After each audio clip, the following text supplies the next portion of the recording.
El mundo está cambiando muy rápido. Lo que hoy era una novedad, mañana se habrá quedado en algo antiguo. Ese frenético ritmo que muchas veces nos hace preguntarnos ¿y qué será lo siguiente? Velocidad que genera incertidumbre, a veces miedo, pero también intriga, ilusión y sobre todo emoción por conocer. La ciencia, la tecnología, la innovación, los cambios sociales nos empujan para seguir avanzando. Soy José Ángel Cuadrado y si tú me preguntas ¿qué será lo siguiente? ¿Qué va a ser lo siguiente? Yo te respondo, esto es lo que viene. Hoy mismo vamos a lanzar a audiencia pública el plan de ciencia.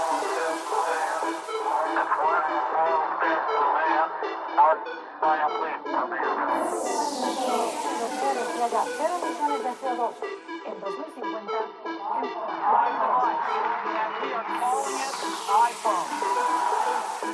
El comité ha llegado a una conclusión científica clara. Es una vacuna segura y efectiva.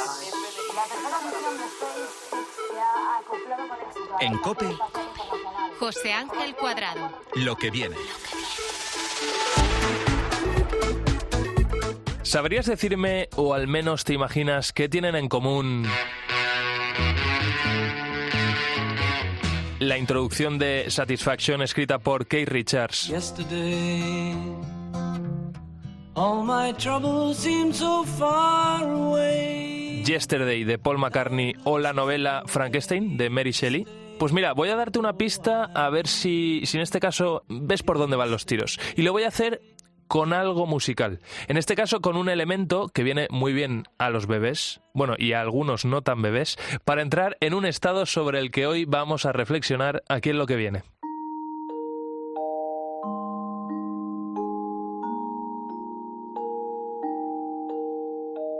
Pues lo que tienen en común Satisfaction, Yesterday y la novela de Frankenstein es que sus respectivos creadores aseguraron haber despertado de un sueño con sus grandes ideas venidas como de la nada. ¿Qué sucede mientras dormimos? ¿Qué puede pasar si dormimos menos horas de las necesarias? O voy a ir un paso más allá. ¿Qué pasará si el ser humano consigue idear un entorno a través de la tecnología que optimice nuestro sueño y lo reduzca a 4 o 5 horas diarias? Oye, lo que viene, nos adentramos en el mundo del sueño.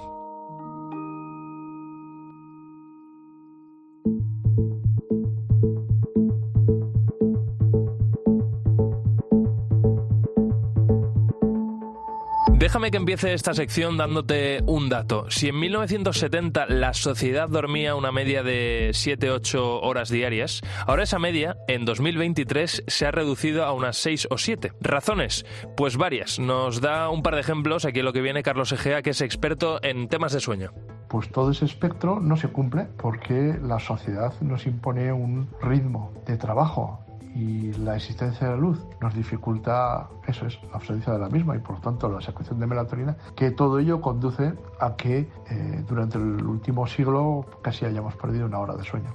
Carlos es tan experto como que representa como presidente a la Federación Española de Sociedades Médicas del Sueño. Claro, hemos perdido 1 hora precisamente de sueño. Parece que la tendencia es que esto va a seguir aumentando y aunque hoy en día, parece que esto de dormir es como perder el tiempo. De hecho, esto es una barbaridad, esto que voy a decir, pero no sé si alguna vez tú has escuchado o has dicho incluso eso de ya descansaremos cuando no estemos aquí. En fin, que parece que dormir es menos importante de lo que realmente es. De hecho, Carlos sustituye lo de importante por vital. El sueño es parte de la regeneración cerebral, fruto de las sustancias que se acumulan durante el día y además hay fases durante el sueño que tienen tanta actividad cerebral como el estar despiertos. Luego el sueño no es solamente descanso, sino es inteligencia, es concentración y memoria, no pérdida de ideas, hormonas, como las del crecimiento, y restauración. Por lo tanto, es una especie como de hibernación controlada y regenerativa. Precisamente en este punto quiero saludar aquí en lo que viene a Celia García Malo. Hola Celia, ¿qué tal? ¿Cómo estás? Bienvenida a lo que viene.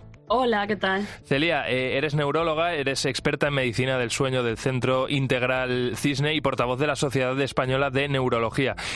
Si te parece, vamos a profundizar en esto que comentaba Carlos, porque esa regeneración cerebral no solo tiene que ver con todo esto que ha contado, es que aparte estamos de mejor humor, rendimos más, se generan un montón de procesos metabólicos, ¿verdad?, mientras descansamos. Por supuesto, dormir es importantísimo para mantener nuestro estado de salud física, pero también la salud mental, ¿no? Porque es verdad que cuando uno no descansa, cuando tenemos mal sueño, pues nuestro ánimo cambia, nos sentimos más tristes, tenemos menos energía, tendemos más a la ansiedad y a la irritabilidad. Y luego, desde el punto de vista físico, pues no puedo estar más de acuerdo con lo que ha comentado Carlos Egea. Es verdad que es un proceso sumamente importante en el cual nuestro cuerpo se regenera. Pasamos por unas fases de reposo metabólico que son imprescindibles para la salud cardiovascular. Por supuesto, procesos hormonales, inmunológicos y a nivel cognitivo, pues también es algo absolutamente indispensable. Y luego, Celia, hay también otro tema que no sé si todo el mundo lo conoce, pero explícanos por qué los niños, cuando son muy pequeños, necesitan dormir 12, 14, 16 horas al día. Bueno, las necesidades de sueño, las horas totales de sueño que necesitamos son totalmente cambiantes a lo largo de nuestra vida. Los niños necesitan dormir bastantes más horas y a medida que nos hacemos mayores, en la edad adulta, el promedio más o menos puede estar en unas 7-9 horas y cuando ya somos ancianos, dormimos menos horas porque nuestro cuerpo necesita dormir menos horas. En los niños el sueño es algo fundamental porque la hormona del crecimiento, por ejemplo, se fabrica durante el sueño y también porque es una etapa en la que los niños tienen que desarrollarse, tienen que tener una serie de aprendizajes y esto también tiene que ver mucho con el dormir bien. Claro, Celia, yo te escucho a ti, escucho a los expertos y también me documento, ¿no? Y tengo claro que dormir es vital, ¿no? Como decía Carlos Egea. Pero luego te encuentras con que hay gente como, por ejemplo, la que trabaja en el Instituto para la Ética y Tecnologías Emergentes, que afirman que en 2055, que aún quedan unos cuantos años, la mayoría viviremos solo con 5 horas diarias más o menos. Y ellos explican que es posible que para el 2055 se hayan creado unas especies de cápsulas de sueño con control sobre la luz y la temperatura y que eso va a hacer que nuestras horas de sueño estén como más optimizadas, ¿no? Claro, la pregunta es si con un sueño más optimizado podemos dormir menos o esto no tiene nada que ver. Pues biológicamente me costaría creerlo, ¿no? Y de hecho podemos ver, es cierto que hay una suma de factores, ¿no? Pero el sueño de la población moderna, de la población actual, es totalmente distinto al que hacíamos hace un siglo, por ejemplo, ¿no? Porque todo esto cambia a raíz de la invención de la electricidad, que nos genera condiciones ambientales que no son normales, ¿no? O sea, porque al final nosotros podemos manipular la luz de nuestro entorno y antes, cuando no existía la electricidad, pues nos regíamos por los ciclos de la luz y la oscuridad del sol. Y esta es nuestra biología. Realmente nuestro cerebro entiende que, pues como en el resto de animales, ¿no? Pues el sueño se regula en nuestro caso, la luz nos indica que debemos estar despiertos y la oscuridad que debemos dormir. Me cuesta creer que a nivel biológico y a nivel neurológico también, que podamos desarrollar las mismas funciones con 5 horas de sueño, porque por un sueño de muchísima calidad que sea, como ocurre cuando, por ejemplo, una persona no duerme sus horas, que el sueño es como más concentrado, uno nunca consigue estar 100% óptimo al día siguiente. Celia, déjame que volvamos a recuperar una de las cosas que nos ha contado Carlos Egea. Vamos a escucharla. Se asocia un país industrializado con electricidad y donde la cultura del ya se ha impuesto sobre la cultura de la meditación, del trabajarlo, de la reflexión. Y eso condiciona que también el ya lo queramos también para iniciar o mantener el sueño. Carlos Egea, lo recuerdo, es presidente de la Federación Española de Sociedades Médicas del Sueño. Cuando habla de este tema, Celia, se refiere al uso y abuso que hacemos aquí en España de los somníferos. Somos el segundo o tercer país del mundo, no de Europa, del mundo, que más somníferos consume. Y él lo ha explicado muy bien, por esa cultura del ya, ¿no? De necesito dormirme y necesito dormirme ya. El uso y abuso de los somníferos, ¿cómo nos puede repercutir? Bueno, está claro que al final son medicamentos y que uno los toma con una finalidad. Si uno está tomando algo para dormir, hablo de medicamentos, pero también puede incluir remedios naturales, ¿no? Como puede ser melatonina de venta libre y demás.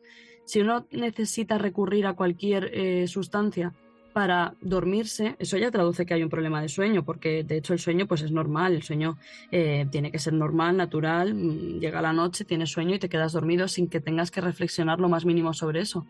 Entonces es cierto que se ha normalizado mucho el hecho de tener que tomar algo para dormir, tener que tomar alguna ayuda para dormir y dormir mal a pesar de ello.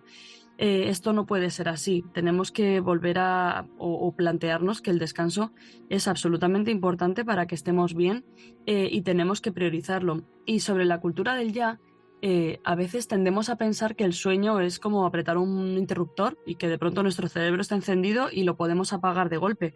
Y eso no es así, porque todo esto se basa en hormonas, por ejemplo, la melatonina es una de las más importantes, y hay que dar tiempo a nuestro cerebro a fabricar esa melatonina y que haga su efecto. No podemos estar con el móvil o con la tablet hasta la hora, hasta el minuto justo antes de apagarla y pretender que luego vayamos a dormirnos en pocos segundos. Claro, que el cerebro no entiende eso. Ni tampoco hacer deporte a última hora de la tarde-noche, ¿no? A las 9 de la noche y pretender dormirnos a las 10:30, porque estamos más activados que, en fin, que estamos, que nos subimos por las paredes, ¿no? Al subir del gimnasio. Luego hay otro tema, es el de la gente, o mejor dicho, ¿no? El porcentaje de gente que tiene problemas del sueño y que va a vuestras clínicas, que como tú me contabas, Celia, es muy poco, es un 5%. Y claro, tú lo que me decías es que lo que viene, me decías cuando hablamos fuera de antena, pero que lo contamos aquí para todos los oyentes de lo que viene, es que, hemos tomado nota ya de la importancia que tiene la alimentación, hemos tomado nota y lo practicamos, la importancia que tiene el deporte, y lo próximo, tú me decías, estás convencida que va a ser la importancia que tiene el dormir las horas que necesitamos.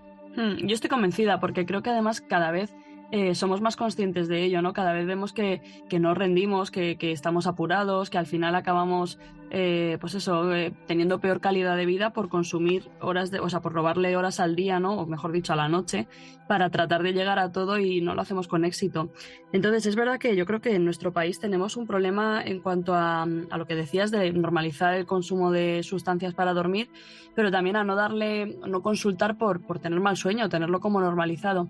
Y luego a nivel del sistema de salud, pues es verdad que hoy en día hay una falta de médicos que se dediquen al sueño o que conozcan el sueño y que puedan dar una solución, pues más o menos, digamos, curativa o definitiva al insomnio, sin pasar por dedicarle 5 minutos al paciente con suerte y darle un lorazepam para que tire unas semanas. Porque al final con eso no estamos haciendo nada.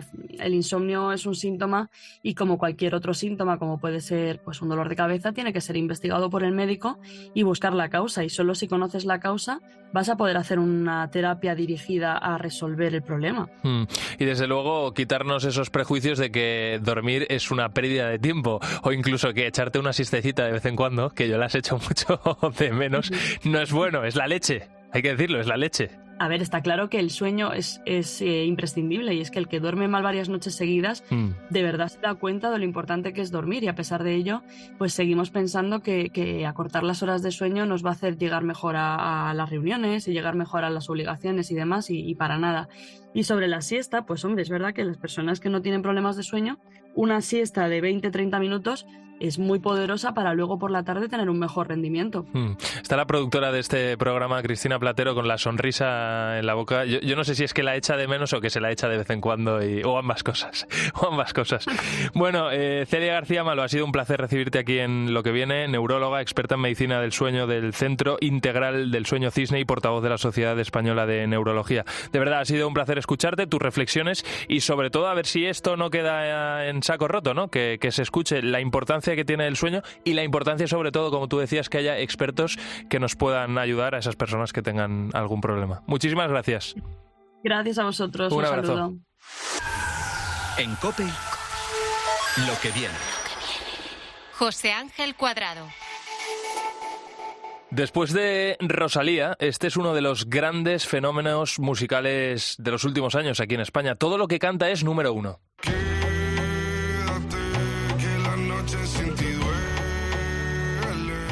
Se llama Quevedo, su voz es muy característica, muy grave, es ronca y seguro que para el futuro nos tiene guardados más temazos, pero por el momento se ha lanzado con las versiones, con varias versiones, desde los más clásicos como este Zapatillas del Canto del Loco. Estoy cansado de salir de noche y ver siempre la misma gente. Estoy flipando de que la gente se invente, cuente y luego reinvente.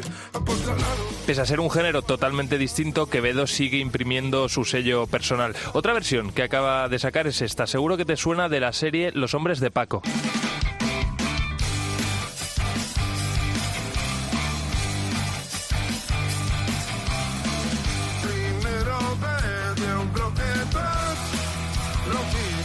Aquí Quevedo versiona Nada que perder, de Pig Noise, pero no se queda ahí, también se atreve con Melendi. Y es que yo no quiero pasar por tu vida como las nubes. No sos este señorita, nadie le habla bobe. Oye, ¿qué opinas de todas estas versiones? ¿Cómo te suenan? ¿Te gustan o no?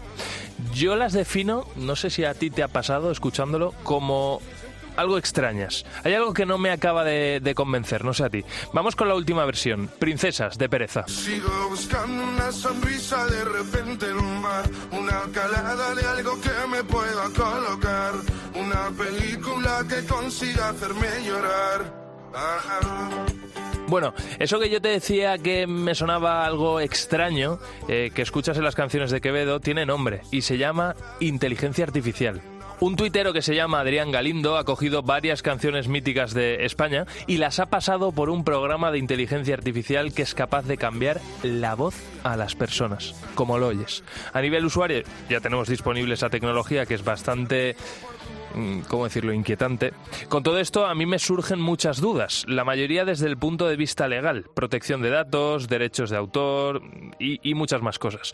Tantos dilemas plantea el uso de la inteligencia artificial en este sentido que, sin ir más lejos, Italia ha bloqueado el acceso hace unas pocas semanas a ChatGPT, ese chat online potenciado con inteligencia artificial que es capaz de generar contenido original de manera autónoma.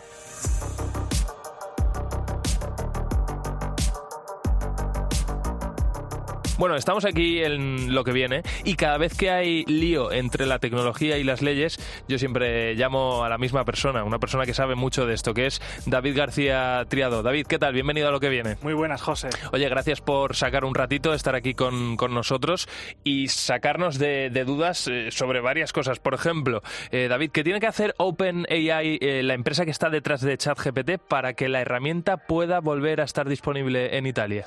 Pues mira, les piden que la compañía detalle los métodos y la lógica que aplica al procesamiento de datos que recopila y que esa información ya la puedan conocer los usuarios en el momento de registrarse.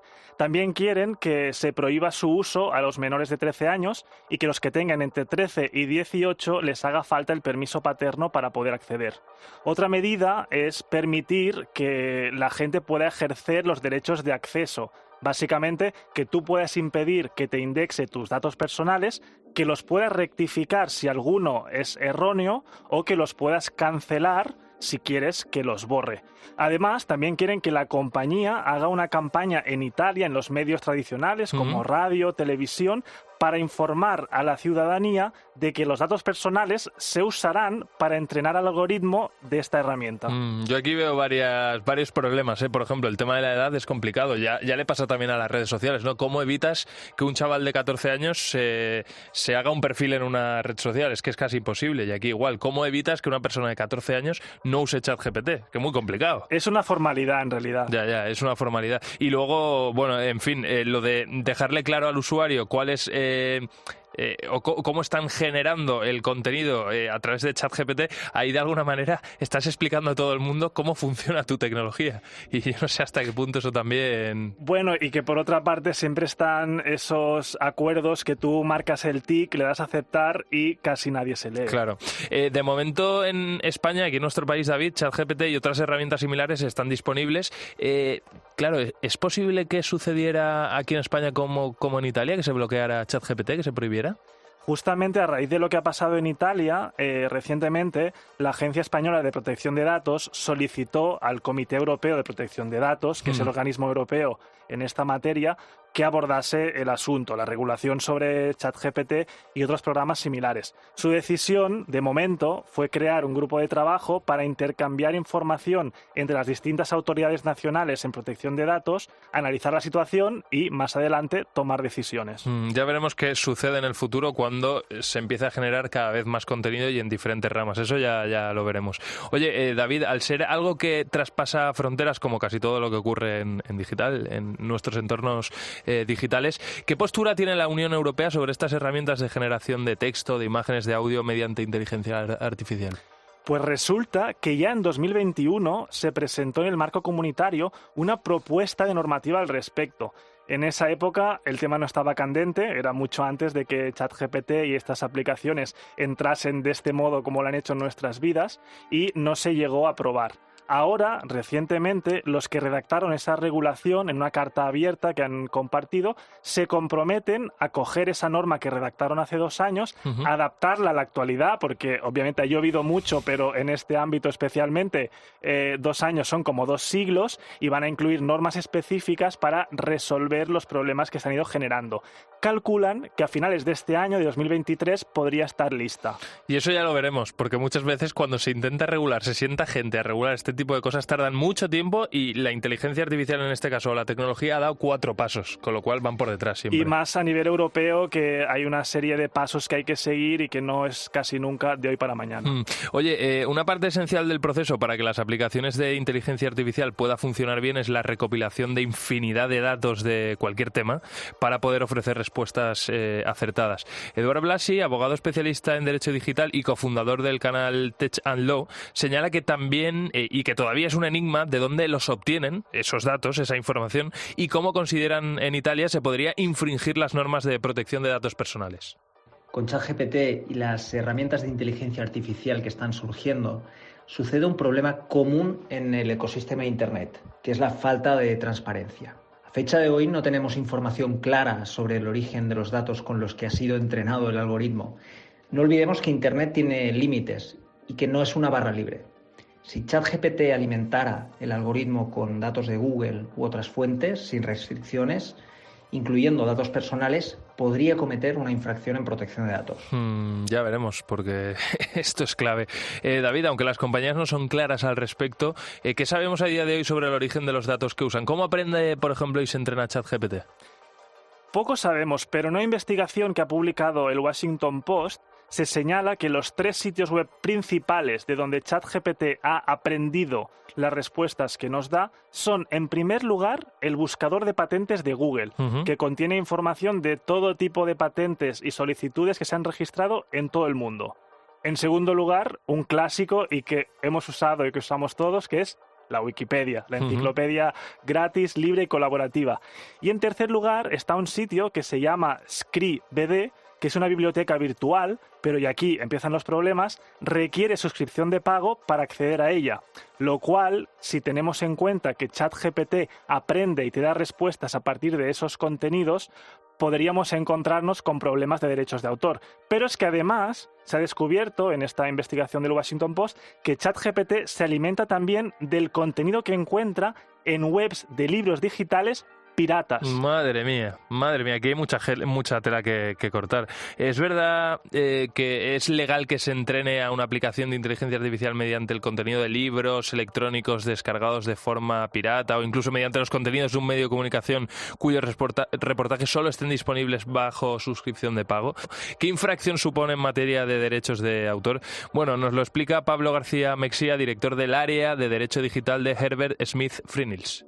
Si entrenamos los sistemas de inteligencia artificial con ebooks, por ejemplo, descargados de manera pirata, pues es evidente que estamos nosotros mismos convirtiéndonos ya en piratas al utilizar este tipo de contenidos. En cuanto a lo segundo, es decir, contenidos que son de pago y nosotros no hemos hecho frente a ese pago, pues también de alguna manera nos convertimos en piratas porque estamos entrenando al sistema y además de un modo comercial, esto es crucial cuando hablamos de piratería, además de un modo comercial, porque somos una empresa que utiliza ese tipo de sistemas, estamos lógicamente también de alguna manera convirtiéndonos en piratas, ¿no? ¿Cuáles son los derechos de propiedad intelectual o de autor que se estarían quebrando? Pues básicamente, y por simplificar, el derecho de reproducción, es decir, estamos copiando unos contenidos por los que no hemos pagado y, por otro lado, después, una vez los servimos a terceros, estamos poniéndolos a disposición del público por medios digitales como es Internet. Y es verdad que aquí el problema no solo está en las plataformas, en las herramientas que están generando texto, como ChatGPT, sino también en las que están creando imágenes, como por ejemplo Midjourney. Sí, y te voy a poner un ejemplo que da que pensar. Pongamos que yo me paso días y días yendo al Museo del Prado, al Reina Sofía, al Thyssen. Veo las pinturas, las analizo y luego en mi casa me pongo a pintar cuadros haciendo uso de los conocimientos y la inspiración. No copio ninguno, simplemente los uso como inspiración y cojo algunos rasgos de su estilo para hacer mis cuadros. Vale. ¿Tú dirás que estoy vulnerando derechos de autor? En este caso, no. Pues en el caso de las herramientas que generan imágenes, trabajan de un modo similar, pero de forma automatizada y mecánica. Lo que hacen es escanear infinidad de imágenes, fotografías, pinturas de multitud de artistas, que ahora estos artistas, como estas compañías se lucran luego con las imágenes generadas habiéndose inspirado en sus imágenes, pues ahora piden algún tipo de compensación económica. Es un tema controvertido y vamos a ver qué nos dice al respecto en términos legales Pablo García Mexía, experto en derecho digital. Efectivamente, la técnica que se utiliza es lo que se llama el web scraping, es como rascar el web, rascar Internet, que en la legislación que regula estas cuestiones se denomina, de modo mucho más técnico, lógicamente, minería de textos o datos. En este caso estaríamos hablando de imágenes, datos en forma de imagen, ¿no? Esto está ya regulado a escala europea, que lo permite, y regulado a escala española, que ha desarrollado esa normativa europea y que lo permite también. Por lo tanto, se puede hacer esto por las empresas que entrenan este tipo de sistemas. Eso sí, el autor de esas imágenes, quien tenga los derechos, puede impedir que terceros, como es por ejemplo una empresa que opera estos sistemas, utilicen estas imágenes mediante lo que se llama un sistema de opt-out. Es decir, puedes negarte a que sea así. ¿Y cómo?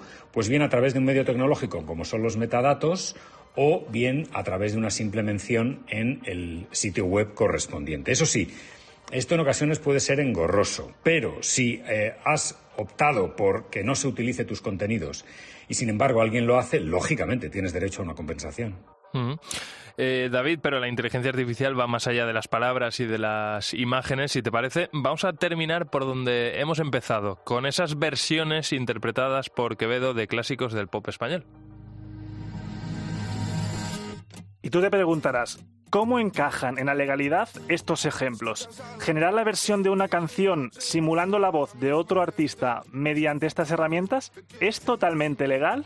Pues García Mexía lo tiene claro. ¿Esto está permitido? Pues sí.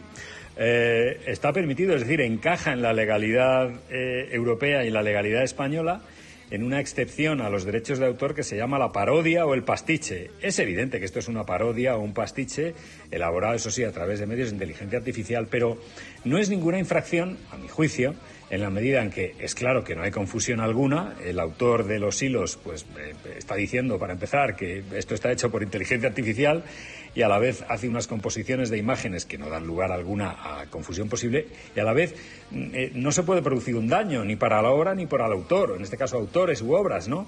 Y no solo no se produce un daño en este caso, a mi juicio, sino que al revés, se está haciendo un posible llamamiento a que todas las personas que conocen estos contenidos originales vayan a esas fuentes originales y los vuelvan a disfrutar. David, esto de la inteligencia artificial no ha hecho nada más que empezar. Es verdad que ha explotado en los últimos meses, pero no ha hecho nada más que empezar.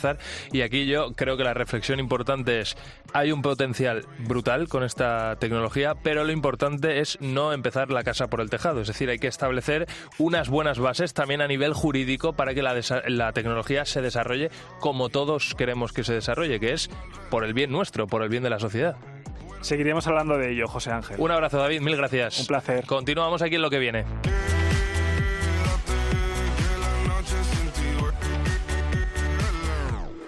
En COPE, Lo que viene. José Ángel Cuadrado.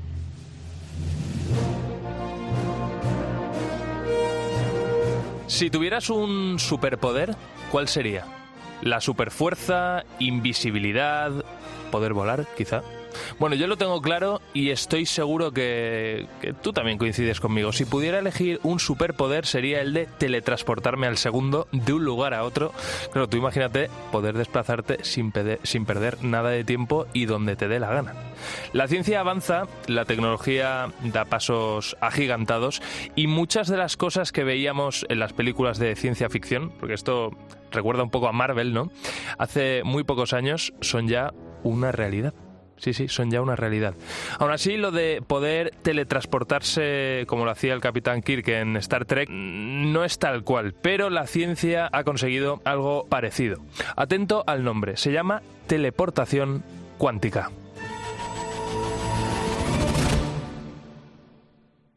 Bueno, ¿en qué consiste todo esto? Pues básicamente en transmitir el estado cuántico de las partículas. No transmiten materia, pero sí información.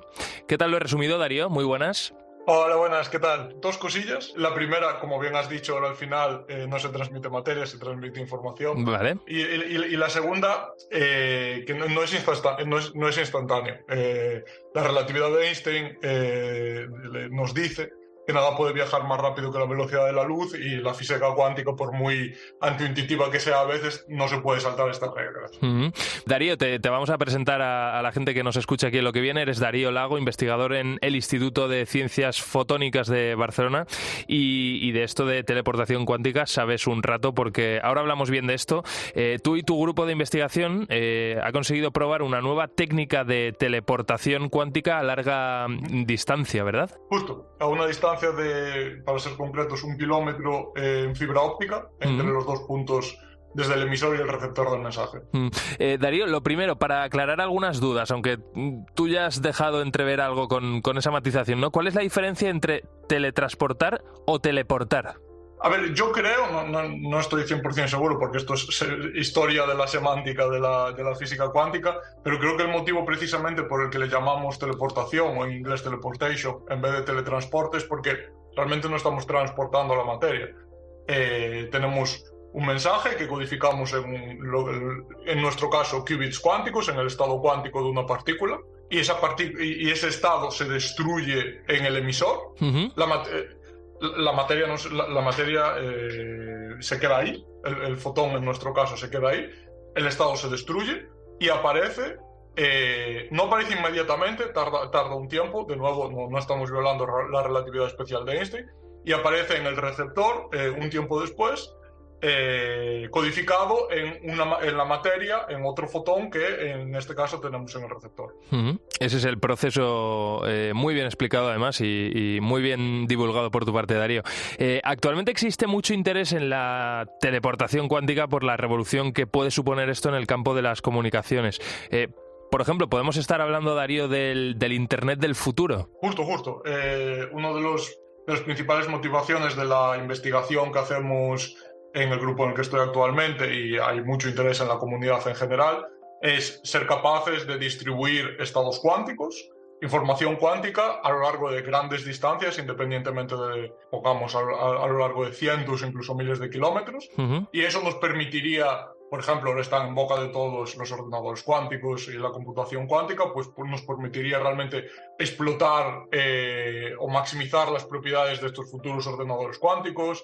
Y después en otros campos también, en temas de hacer mediciones a larga distancia, sincronizar relojes atómicos y cosas así. Hay cositas en las que ser capaces de distribuir esta información cuántica a lo largo de grandes distancias nos puede ayudar mucho. Hablemos de esa nueva técnica en la que estáis trabajando, porque la teleportación cuántica, si no me equivoco y si no hemos mirado mal, ¿no? Ya era algo teórico en los años 90, ¿verdad? Ahí ya se empezó a escribir sobre esto. Sí, el protocolo se propuso a principios de los años 90, en el 93, y ya poquitos años después, creo que un par de años después, ya se demostró experimentalmente que se podía hacer, y desde entonces se han hecho muchos experimentos en teleportación cuántica. Imagino que os estáis preguntando entonces qué es lo interesante de lo que hemos hecho nosotros, si ya se ha hecho muchas veces antes. Yo diría que en nuestro caso lo interesante y lo importante es que diseñamos el sistema de tal forma que asentamos unas bases sólidas para que, pensando ya en las aplicaciones prácticas, le pusimos unos adjetivos y le dimos unas propiedades a nuestra arquitectura que nos permiten hacerlo compatible, por ejemplo, compatible con las fibras ópticas que tenemos todos o la mayoría de nosotros en nuestras casas, que nos llevan internet a casa. Pues la luz que usamos para distribuir el entrelazamiento cuántico, que es una parte muy importante del protocolo de teleportación cuántica, es compatible con estas fibras. Claro, aquí estamos hablando de transportar información, ¿no? Como tú decías, no materia.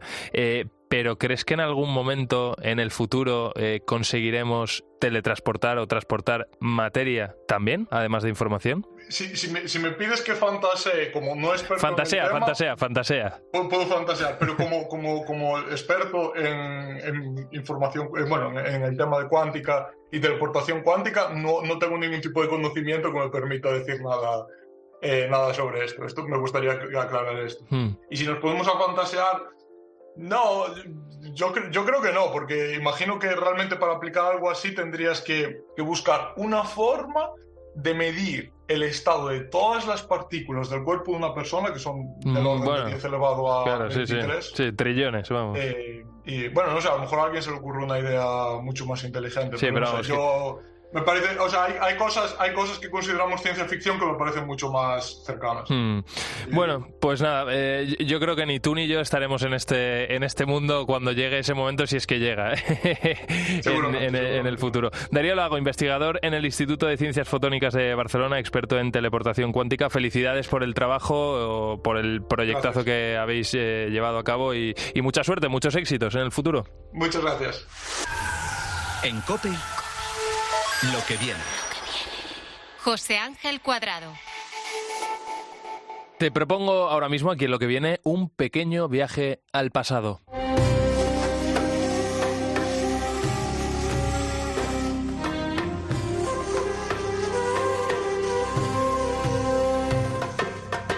El éxito que tuvo el pueblo egipcio en la antigüedad, el poder de sus faraones o la magnitud de sus pirámides fue gracias al agua que recorría el río Nilo. Pero atentos, porque tampoco hubieran sido nadie sin la ayuda del viento. A día de hoy sabemos que ya en el año 5000 a.C. los egipcios usaron el viento como fuente de energía. Por ejemplo, con los barcos de papiro impulsados por el viento, gracias a los cuales pudieron transportar granito, piedras, maderas, todo lo necesario, básicamente, para empezar a erigir su imperio. Miles y miles de años después, a día de hoy, el futuro de nuestra sociedad pasa por el aire. Y pasa también por el agua. Las energías renovables, todo el mundo coincide que no solo son el presente, sino que también es una gran base para construir nuestro futuro. Hoy en lo que viene quiero profundizar contigo en la energía eólica, porque el viento es una gran fuente de energía inacabable que puede ofrecernos muchas posibilidades para el futuro. Y dentro de la energía eólica, ¿qué es lo que viene? Claro, aquí mismo todos tenemos en mente esos trayectos en coche, seguro que te ha pasado este fin de semana por las carreteras de nuestro país, donde no paramos de ver molinos de viento a uno y a otro lado. Yo te confieso que el viaje que suelo hacer es Madrid-Valencia, Valencia-Madrid, y cada vez veo más molinos de viento. Me llama la atención. Pero ¿qué pasa si te digo que el futuro no pasa del todo por aquí? Que ahora la tendencia va a ser verlos también flotando en el mar. Santiago Rodríguez, esto es alucinante, pero más alucinante aún es pensar que nuestro país puede ser una potencia mundial en este tipo de energía, ¿verdad? Pues así es. España a día de hoy tiene un gran potencial de recurso eólico marino y tiene infraestructura para construir instalaciones eólicas flotantes, y tiene conocimiento para llevar a cabo todo esto, con lo cual se unen los tres factores claves para ser punteros. Santiago, tienes muy estudiado este tema, es normal, eres uno de los que más sabe en nuestro país, eres el director de la División de Energía del Instituto Tecnológico de Galicia. Allí hicisteis hace muy poco un congreso para analizar todos los retos y las oportunidades a las que se va a enfrentar este tipo de tecnología en los próximos años. Santiago, físicamente, ¿cambian mucho los molinos terrestres que los que están en el mar en cuanto a estructura, lo que vemos nosotros? Pues cambia bastante. Estamos hablando de dimensiones prácticamente del doble a lo que estamos viendo ahora en tierra. Pues en el mar son dimensiones prácticamente el doble. Ahora mismo en eólica terrestre se están instalando potencias en torno a 5 megavatios, que son estructuras más o menos de en torno a 100, 120 metros de altura. Y en el mar ya hay tecnología para llegar a los 12, 15 megavatios, pudiendo ser estructuras de unos 200 metros de altura. ¡Qué barbaridad! Cambia bastante. ¡Qué barbaridad! Eso es una pasada, vamos, o sea, realmente esos molinos se verán desde una distancia brutal. La verdad es que el impacto visual es muy pequeño porque van a estar bastante alejados de la costa. Pensemos que van a estar en zonas en torno a 6 kilómetros, 30 kilómetros de la costa en Galicia, con lo cual el impacto visual que tienes desde tierra pues prácticamente son inapreciables. Van a ser de altos, podríamos decir, como las 4 torres de aquí de Madrid, ¿no? O sea, por hacernos una idea, los que vivamos aquí en Madrid o los que hayan venido hace poco, no hace tan poco, pero que conozcan esas torres de esa altura, más o menos, podríamos decir. Pues sí, algo así. La verdad que son infraestructuras que ya llevan años desarrollándose en otras zonas del mundo, como es el Mar del Norte, básicamente porque ahí la plataforma continental tiene menos profundidad y permite que esté anclada a fondo marino. En España la plataforma continental es muy profunda, con lo cual nos lleva a una nueva tecnología, un nuevo desarrollo a estructuras flotantes. Y allí la verdad pues que están encantados. Es una oportunidad de generación de empleo, de mitigación de la contaminación, de la huella de CO2, y allí están encantados. Esas son algunas ventajas. Claro, a día de hoy ya existen parques eólicos marinos que en su mayoría están anclados al suelo, pero como tú hablabas, ¿no? La tendencia es hacerlos flotantes. Claro, yo me pregunto, y seguro que la gente que nos está escuchando, si eso no es algo inestable. Quiero decir, porque al final no son las mismas condiciones, las mismas olas en el Mediterráneo, ¿no? Vamos a poner, que en el mar Atlántico en zonas abiertas, ¿no? O sea, esto también hay que tenerlo en cuenta. Sí, la verdad es que el empezar trabajando en plataforma continental con pocas profundidades ha sido el inicio del mundo de la energía eólica marina. Pero sí que es verdad que lo que sucede en la mayor parte del mundo es que la plataforma continental está a varios cientos o kilómetros de profundidad, con lo cual esto nos lleva a que no podamos anclar al fondo marino y necesitemos que sean estructuras flotantes que, como bien dices, serán inestables. Pues sí, es como un barco al final. Igual una plataforma offshore petrolífera, pues será una tecnología similar la que esté operando ahí. Y esto, Santiago, ¿cómo va a convivir con el tráfico marítimo? Es decir, entiendo yo que, claro, esto aparecerá en los radares de todos los barcos, ¿no? Los tendrán controlados, pero no sé si de alguna manera se está pensando, porque luego la regulación es otro tema, ¿no? Ahora te preguntaré por la regulación aquí en nuestro país, en Europa, pero esto ¿cómo va a convivir? ¿Habrá algunas zonas, por ejemplo, algunos corredores marítimos donde no se coloquen para que el tráfico de los barcos sea más fácil, más ligero? Sí, como bien dices, pues esto tiene que regularse. En España se acaban de aprobar hace escaso, pues no sé, un mes, 2 meses, no más, lo que se denominan los POMIC, son los planes de ordenación de espacio marítimo, y en el cual es que se regula en qué zonas se pueden ubicar parques eólicos marinos y tienen que ser zonas que convivan tanto con corredores de tráfico marítimo, que no pueden circular por esa zona evidentemente, y tienen que convivir con la pesca, con la fauna, bueno, con un montón de factores que tiene en cuenta ya pues el Estado español en este caso para que no interfiera.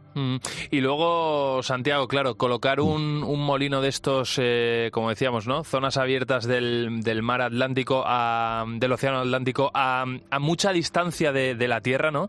Las baterías para almacenar esa energía, ¿dónde se colocan? ¿Cómo se conectan para que esa energía llegue a tierra y la podamos aprovechar? Sí, a ver, esto es una de las principales dificultades que existen a día de hoy. Estos parques eólicos marinos, al estar ubicados a una distancia tan grande de la Tierra, y tienen que conectarse a una subestación flotante también, y de ahí tiene que conectarse con un cable a tierra. Este cable a día de hoy, en el futuro tiene que ser cables dinámicos, lo cual ese es un reto en la innovación que no existe y se está investigando en muchas empresas para encontrar soluciones a las potencias que requiere de evacuación. Claro. Pero las baterías, en este caso, no sería, digamos, una tecnología que operaría con los parques. Estén realmente conectados a tierra, a un punto de conexión, de evacuación de la energía eléctrica. ¿De qué presupuesto estamos hablando para montar, por ejemplo, uno de estos molinos en mitad del mar? ¿Cuánto puede costar? Estamos hablando de cantidades, la verdad, bastante importantes. Salvajes, ¿no? Importantes. Sí, estamos hablando de millones de euros por cada molino, con lo cual, bueno, son desembolsos económicos muy importantes y que al final, bueno, pues todas estas inversiones van a repercutir por la de industria que se cree para la fabricación de esa tecnología, en industria que se requiera para la instalación de esa tecnología y para operación y mantenimiento. Todo esto son infraestructuras que tienen que amortizarse por los promotores y requieren, bueno, pues de mucha mano de obra para llevar a cabo. Santiago, estamos hablando de los molinos en mitad del mar, en mitad del océano, como lo que viene, lo que es presente ya, pero lo que viene, los posteriores desarrollos que van a venir de esta tecnología. Pero si miramos hacia el futuro un poquito más lejos, nos tenemos que encontrar con una tecnología que, desde luego, investigándola tanto Álvaro Sáez, el productor de este programa, como yo, nos hemos quedado de piedra, ¿no? Nos ha gustado mucho conocerla, que son los molinos en el aire. ¿Cómo describimos un molino en el aire? ¿Cómo va a ser eso? A ver, son proyectos que todavía están pues muy verdes. Sí que hay tecnologías que básicamente se apoyan en cometas. Es como una cometa que sostiene a un elemento, un rotor que tiene que girar ahí en el aire, o cometas que con el ascender y descender pues generan una rotación, un elemento, y se permite generar energía eléctrica. Pero como bien digo, todavía son pilotos, prototipos que les va a costar llegar a mercado, pero bueno, la innovación va en esta dirección. Hay que investigar un montón de soluciones y ir viendo cómo podemos acercarnos a soluciones definitivas en un futuro. Bueno, la tecnología va por ahí, la tecnología va también por esos palos en los que palos enormes, ¿no? Ese molino que no va a tener esas palas, como hemos comentado, que por la vibración al final se activa, ¿no? Se activa esa forma de recoger la energía, y aquí en lo que viene pues vamos a estar muy pendientes, Santiago, y lo vamos a contar. ¿Te parece? Te volveremos a llamar. Santiago Rodríguez, director de la División de Energía del Instituto Tecnológico de Galicia. Ha sido un placer escucharte. Igualmente. En COPE, lo que viene. José Ángel Cuadrado.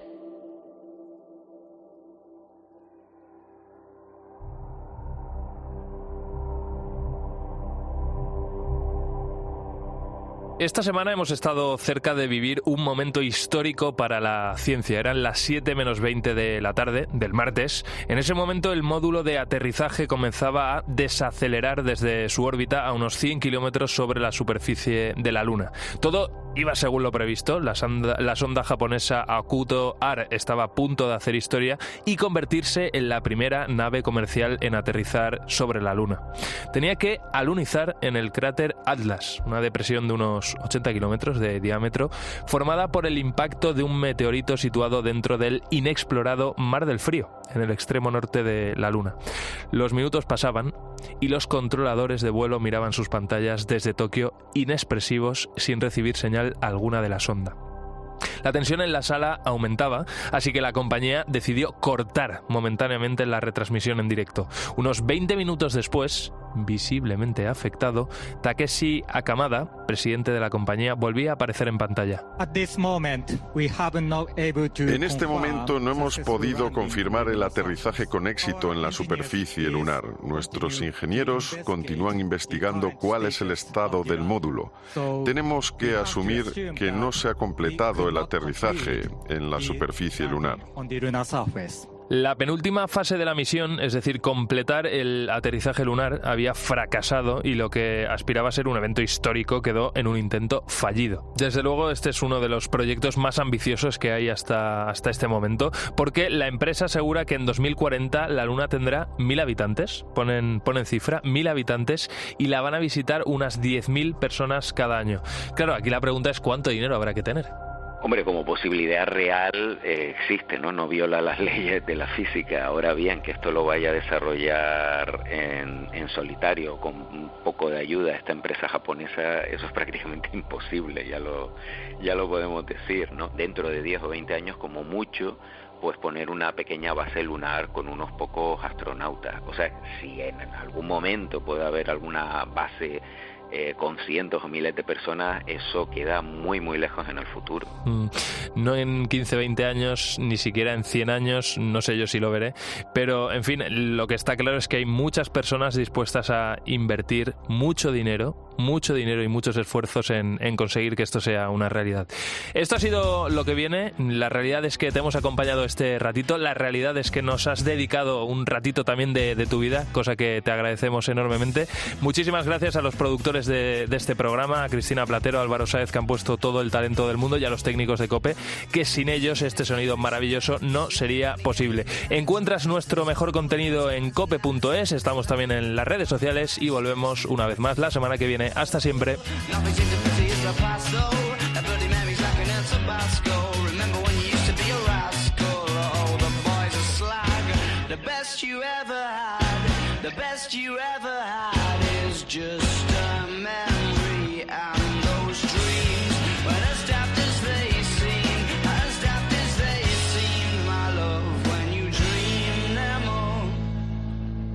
Flicking through a little book of sex tips. Remember when the bars were all electric? And now when she told she's gonna get it, I'm guessing that she'd rather just forget it. Clinging to not getting sentimental. Said she wasn't going but she went still. Like a gentleman had to be gentle. Was it a Mechadobber or a betting pencil? Oh, the boys are slag. The best you ever had, the best you ever had is just a memory. And those dreams, when as daft as they seem, as daft as they seem, my love, when you dream them overflow. Where did you go? Where did you go? Where did